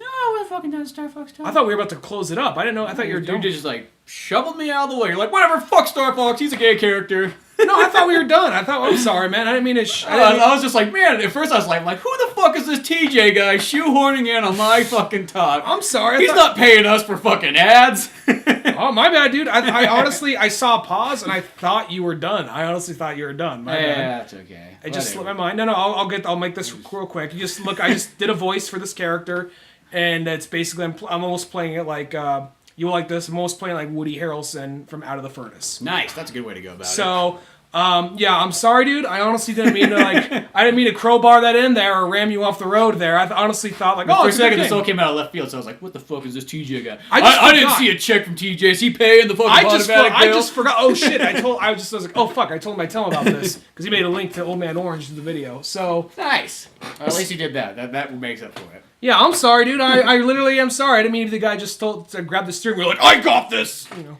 I was about to talk, whenever there's a Wii U game come out, I almost feel like that's something you got to sort of talk about, because here's the thing. Unless you're a Super Nintendo fan, nobody's really buying Nintendo stuff anymore. It's kind of like, that's sort of, even people that own Wii U sometimes don't buy Nintendo shit for them anymore. They just have them. They just have them sit there in their house collecting dust, sadly enough.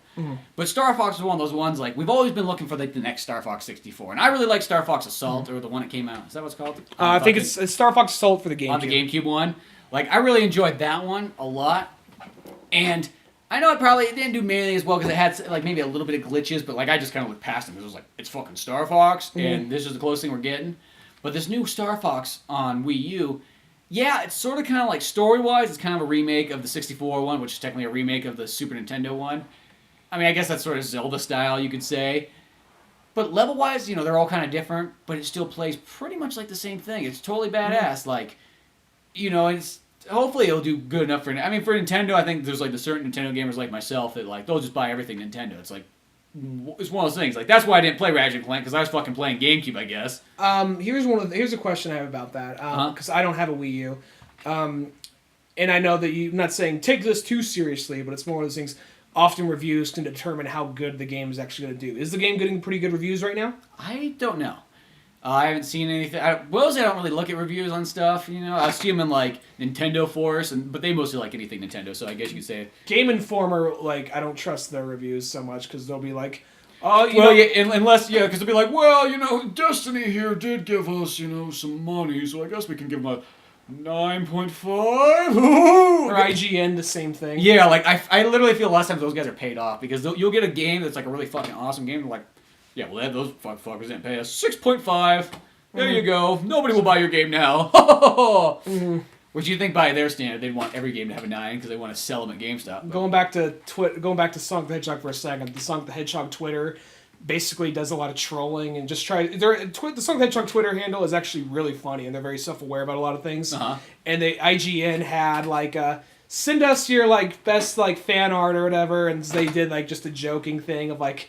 Sonic, like a very, like almost like drawn with a crayon, like Sonic Adventure 5, like IGN gives 7.8, too much water. And there's like a pond next to Sonic running, just the arrow pointing at it. Well, that's how it is. So, I mean, I will say this new Star Fox, I have a feeling that those companies might not like it. They'll be like, it's too old. It's what old people play. That's what I've heard. I've heard some people kind of attack it on like, this is great for being 2003. I've heard some of that type of shit. No, to me, it's perfect. Now, the only thing that's kind of weird is you got to get kind of used to those gyro controls because you can kind of tilt the controller to aim like your, shooting reticle. And at first, that was like, what the fuck? I felt like the most old man gamer. Like, this is like, it was hard to comprehend. It was like fucking somebody. It was like, okay, it was like flying a glider, and then all of a sudden somebody threw you into like a 747 and said, fly this shit. And you're like, oh, I don't know if I can handle this, And after I, took a handful of levels, pretty much I had to kind of go through the main game. And because it plays like Star Fox 64, it's not super long, but then you can go back and there's secrets and all kinds of things like that. And after a while getting used to it, it's not bad. And then it's actually kind of nice for some things, because, you could be flying and there's something above you, you could just tilt your controller up slightly and then you go and shoot it as it's above you, which is kind of cool. That is pretty awesome. So once you get used to it, it's good. I can see some people playing the game for half an hour and go, this is fucking stupid, and throwing the controller and never playing it again. Mm-hmm. But if you put in that, maybe an hour or so, you get kind of used to it and it's not so bad. But for me, it's fucking awesome because it's literally almost like a total sequel to Star Fox 64. My only kind of complaint, I wish it just kind of continued on the story instead of being kind of a remake, Yeah. I know that's kind of the modern thing, and I think Nintendo almost played it safe by doing that, for the fact that, the last Star Fox games never really did really good, because, you had that one for DS where it used the Star Fox 2 tactical kind of engine, but in that process, it made it so you had those 30-second battles, and that was kind of just whatever. It wasn't a bad game, but it was kind of and then Star Fox Assault, I really like that one. You really like that one, but I think unless you're a hardcore Star Fox fan, people kind of passed it along. Even though I really do like that game, it did have problems in the sense of kind of I just wish the team was less fucking hapless. I mean, Slippy's especially hapless, but he'd be like, I'm on the ground with the fucking blaster. Fox, get this guy off my tail! Yeah. I'm inside of a fucking building with a blaster trying to kill aliens. I'm on foot.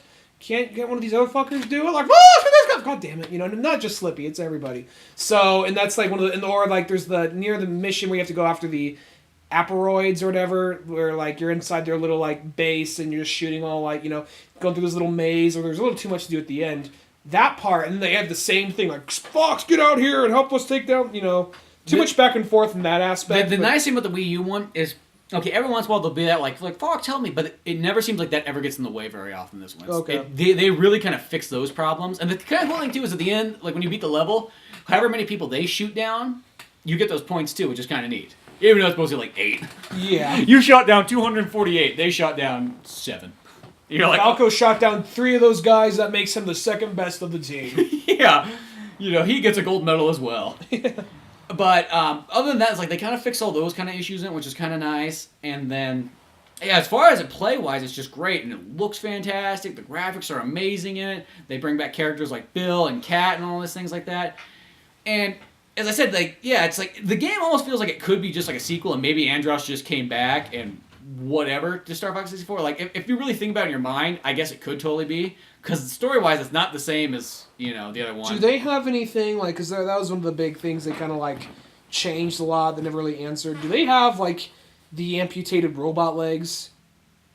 Oh, I don't think they do how they did the other ones for some reason. Yeah, because they would have, and then they kind of the first game, they had the amputated robot legs, and then they get to Nintendo 64, and it looks those are very thin ankles, but maybe you can kind of go either way. Maybe they just got boots on, yeah. Yeah, and then it kind of goes they never really come. Then the other one, they just have regular looking boots. It's one of those things.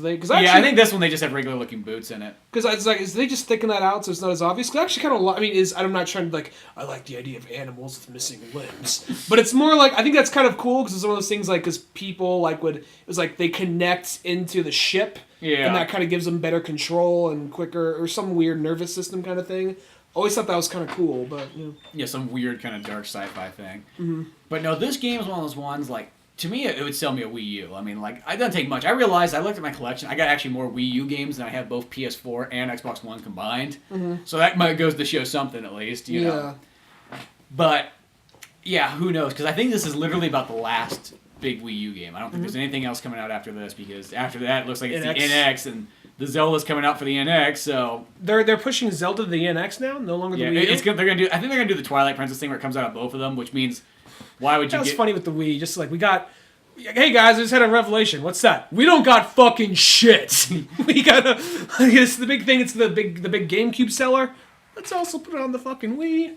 So they're doing that too with it, which, you know, I feel like I'm fine with the NX coming out. I'm totally fine. Like I don't really care. Like I'm not a fucking kid anymore where I'm like I can't afford this stuff. You know, it's just like you just save up and it's easy to get. Plus, video game systems are really the cheapest part of the video game. It's the games that are the most expensive part. It's not really the system. Yeah. So I'm totally fine. Like if they're gonna release a system that's gonna be able to compete or be even better than PS4 or Xbox One, I'm so fine with that. I wish what they would do instead. I know this is more confusing probably for like the stupid average like Joe. Attachment. Yeah, I wish they just did an attachment where you just hook it up to your Wii, clips on, plugs into the USB ports, just adds all the extra processor, RAM, video card, and hard drive that you need, and it has a Blu-ray drive and all that kind of stuff that's missing. Pretty much just adds everything that's missing. Just call it the missing link. I don't know. Ha ha ha. Snare drum. Yeah, just call it that. And that would be fucking awesome, but I just know that fucking Mom and Pop in Oklahoma are too fucking retarded to be able to comprehend that. Something PlayStation could probably do that. You don't like Mom and Pop in Oklahoma. I don't like. They're fuck-ups. That's why they live in Oklahoma, where fucking tornadoes take them out all the time, and they can't figure out that that's not a smart place to live. We just lost our whole Oklahoma demographic. I hope you realize that. That's okay. We weren't losing much. We just get some listen like, I love these boys, but they just broke my heart. Oh God, there's a tornado. It's gonna take. Oh, it took the house again. Well, I guess I gotta start rebuilding, just like Grandpappy always said. Once it breaks, you rebuild it. Why? Because you're too stupid to go somewhere else. I don't know. I watch those things on the news, and it's just like, this tornado wiped out an entire town. This is the 10th time it's happened in the last 30 years. And you're like, well, fucking leave! What the fuck? And then people go like, well, they're too poor. What do you think people did for the last 10,000 fucking years? They fucking walked! Don't give me that poor excuse or like, oh, I don't have a good enough car. Just fucking walk! I just want to clarify real quick. I honestly thought we were winding down a second ago. I was like, I just want to mention about Star Fox real quick. That's like, okay, I'll mention this and we're probably done. So just to clarify, sorry about the whole interrupting you. I like how you're like apologies like 4 or 5 times. It's like, nope. I just feel bad doing that. I just always feel like... What are you like, I probably should apologize for insulting the guy in Oklahoma, but instead I'm just going to apologize to my co-host? No, we're not getting the guy in Oklahoma back. We're not getting the guy in Oklahoma back. That's already done. You already put that in cement. I just feel bad being that guy like, oh, by the way, I just literally thought that was one of those things where we were winding down like, oh yeah, check out You just thought you'd be those guys like, let me see that microphone there. Hey, welcome right over here, right to me only. Yeah, no, it's all good. But, No, but like, I thought it was one of those things, oh, by the way, check out Star Fox. Awesome. Also, check out this dude's video. You can interrupt me. Yeah. Oh, fuck, I'm sorry. Yeah. I didn't want to fucking hear about that, But I'm kind of thinking about the NSX. Not NSX. What is NSX? That's like the band you're thinking of. Oh, right. Or, where it's spelled I-N, whatever. The one where the guy killed himself or whatnot. Oh, yeah, that one. The guy from the 80s who killed himself. There is, what was I going to say? The NX? Is that what it's just called the Nintendo NX at the moment. And, I mean, because here's the thing. It's like, I'll say right now, a Wii U, if you went out and bought one in the next year, even though the NX is coming out, it's still totally fucking worth it. Because there's about at least 15 fucking awesome games for that. And that's about all you really need. I feel like even when the NX comes out, even though I love Nintendo, I still feel like in some way they're going to be a little behind. Like, they're still not going to have a Blu-ray player, or they're still not going to, I don't know. I feel like even though this may be, like, I don't feel like it's going to be, like, the next big generation. I feel like it's going to be kind of like PlayStation 4 Plus. Yeah, I mean... I'll say this. I know I'm one of the kind of people like I still look more forward to Nintendo games than anything like a lot of PlayStation and Xbox games coming out. I mean, there's certain ones like Gears of War 4. I'm looking really forward to. Uncharted 4. But I'll tell you this: Star Fox. I was looking more forward to that than like any game that's come out in the last 2 years. Mm-hmm. Like that's how much I was looking forward to that game. So and it comes out very strong. I mean, it should probably have multiplayer and things like that. There's always those kind of things that maybe Nintendo needs to like jump a little bit more on. But whatever. Mm-hmm. Hopefully. With the NX, if they just go balls to the wall and just say, we're going to do it right, we're going to make a system that's not only powerful, a little bit more powerful than the PS4, it's going to have a Blu-ray player, it will finally play DVDs, and you don't have to fucking, like, get some, like, third party fucking jerk off Jonny in his basement fucking making that software for you. Because that was the thing about this dumb about the Wii is it can play DVDs, but Nintendo just says it can't play DVDs. So you're gonna get jerk off Jonny software hooked up on there, so you can play DVDs on your Wii, which is just kind of dumb. I think it's one of those things like it's a video game system, so we're gonna keep it like a video game system. It's one of those things. And it's like we don't want to get none of that in the way, none of that DVD programming in the way. But it's kind of dumb when you got like Netflix and all that stuff on there too. You're doing the same thing, but. So hopefully, if they just do it all right, just say, hey, the system's like fucking up to par. You can play anything coming out, and then if they just do the thing too, where once the system's good to go and they can get all their third party kind of back, and then they have all the extra things like the Blu-ray player and all the bells and whistles, and they got a hard drive built into it that's big enough, and all this good stuff that they're just missing. Hopefully, the next step for them to just really like fucking conquer it, because they technically don't need the third party. Everybody always says like they need the third party. It's like. No, they don't, because Nintendo games are so good. But the only downfall is they can only release so many Nintendo games a year. Exactly. If they could just get a couple of, I guess, third-party people to make their games, which they sort of do anyways, and just start really, like, because they got, like, fucking 20 franchises they could really, like, crank out stuff. And just literally had, not to the point where they're cranking out, like, Assassin's Creed, but, like, where they rotated it, like, every 3 years your game kind of came out, but in the other years you got the other stuff. So, here's a Star Fox game, and then 3 years from now we can have another Star Fox game. Here's our Metroid game. Here's our Zelda game. Here's our Mario game. Blah, blah, blah, blah, blah, blah, blah, and just really go forward with it, and then just maybe even taking some of those titles and making them kind of a little bit more adult-oriented. And yeah, I think the one thing about that is...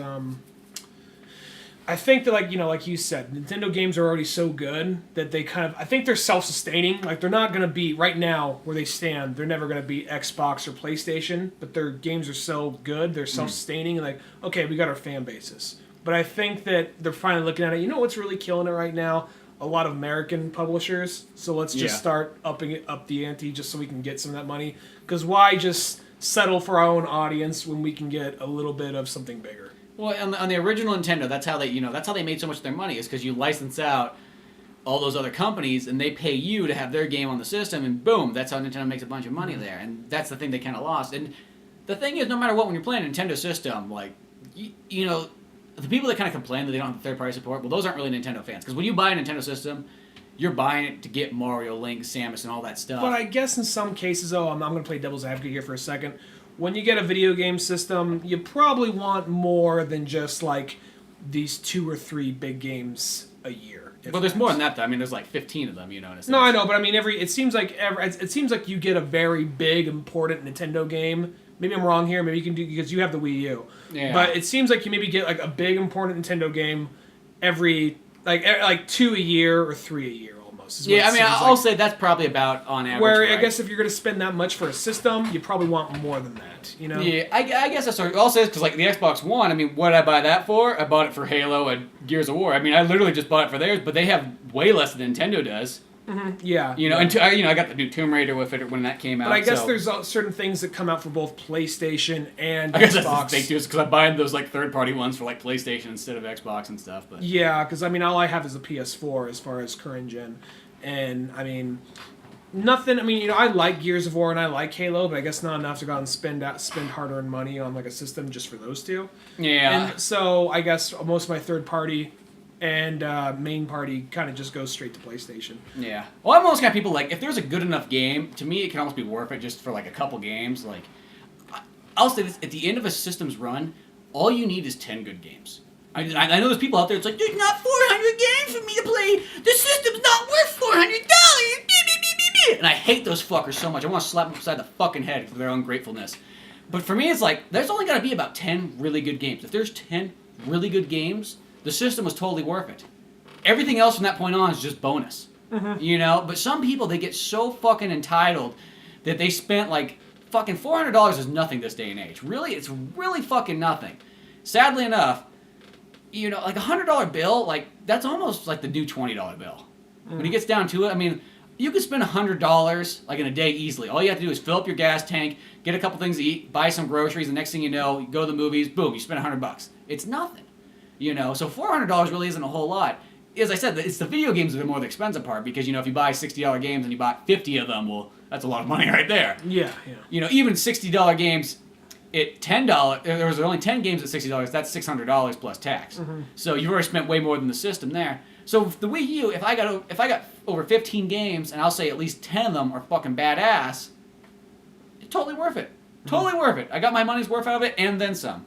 So, I don't know. I can't wait for the NX, but that's just coming from a Nintendo fan. If Sega releases a system, that'd make me even more happier, but, till that day. They keep on talking about the Dreamcast, too. Well, that's actually third party making that. Really? A third What party? it is, it's a Dreamcast. It actually kind of sounds badass. I meant to get one. Is this like a Kickstarter, Indiegogo kind of thing? Yeah, it's a Dreamcast that's like, it's got HD cables on it.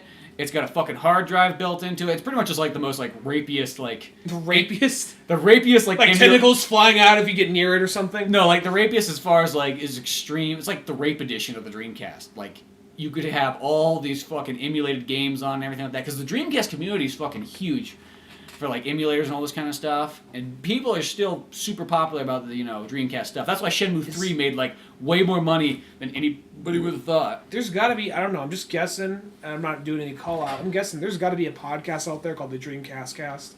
Oh yeah, there's the Dream -cast. Yeah. Or something like that. There's Fuck, we could do that. I'm playing enough Dreamcast games. Make that a fucking site. I'll be the guy, because I'm the guy who came on the Dreamcast at the end of its lifespan. We bought it like for $100, and they got a bunch of games very cheaply. That's sometimes like the best. I used to do that back in the day. That was almost like one of the best ways. Like, it was kind of like when the Xbox, the original one, was at its end, and I think 360 just came out. Maybe it was out for a year. I bought an Xbox original one and went out and bought a copious amount of old games, and it was perfect. Like, I probably spent like $75 on the system off eBay.